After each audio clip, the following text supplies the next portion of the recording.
Silver school यांच्याकडून सिन्नर सरदवाडी येथे जाहीर उपोषण।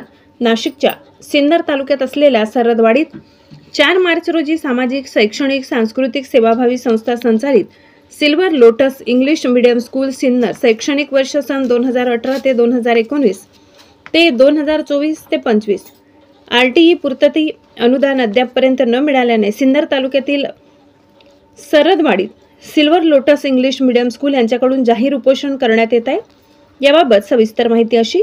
Silver lotus English medium school Sinnar, तालुका सिन्नर, जिल्हा नाशिक या शाळेत एकात्मिक आदिवासी विकास प्रकल्पांतर्गत इंग्रजी माध्यमांच्या नामांकित निवासी शाळेत शिक्षक देणे या योजनेअंतर्गत एकूण 50 विद्यार्थी मंजूर झाले आहेत। एकात्मिक आदिवासी विकास प्रकल्प यांनी विद्यार्थ्यांच्या सर्वांगीण विकासासाठी व गरजेसाठी लागू केलेल्या अटी शर्तीची कुठल्याही प्रकारची कमतरता होऊ दिली नाही।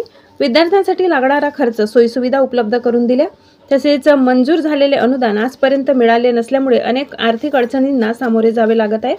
हे अनुदान आम्हाला लवकर न मिळाल्यास विद्यार्थ्यांना उपलब्ध करून देण्यात येणाऱ्या सोयीसुविधांवर परिणाम होऊ शकतो। तसेच निवासी विद्यार्थ्यांसाठी चालविण्यात येत असलेले मेस आणि शिक्षकेतर कर्मचारी यांचे प्रलंबित वेतन याचा परिणाम आमच्या स्कूलवर झालेला आहे।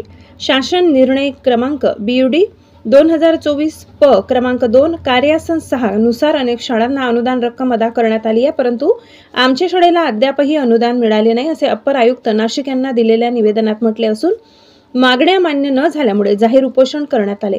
सदर निवेदन खासदार नाशिक, आमदार सिन्नर, जिल्हाधिकारी नाशिक, अप्पर आयुक्त नाशिक, तहसीलदार कार्यालय सिन्नर, प्राथमिक जिल्हा परिषद नाशिक, गट शिक्षणाधिकारी सिन्नर यांना देण्यात आले असून सदर मागण्या मान्य न झाल्यास या मागणीसाठी silver lotus English school Sinnar शाळेचे अध्यक्ष दिलीप बिन्नर, सचिव सोनाल बिन्नर, मुख्याध्यापिका मनीषा गुरुडे, उपमुख्याध्यापिका स्वाती गंगावणे, मुख्याधिकारी कविता आहेर, पालक शिक्षक समितीचे अध्यक्ष धोंडीबा बिन्नर, सेक्रेटरी गणेश खोलालकर, लघुदास घाणे, शिल्पा नन्नावरे, भगवान बिलोटे, अशोक गायकवाड, शिक्षक कर्मचारी सिल्वर लुटे स्कूल सदरवाडी बायपास सिन्नर येथे उपोषणात बसले आहेत।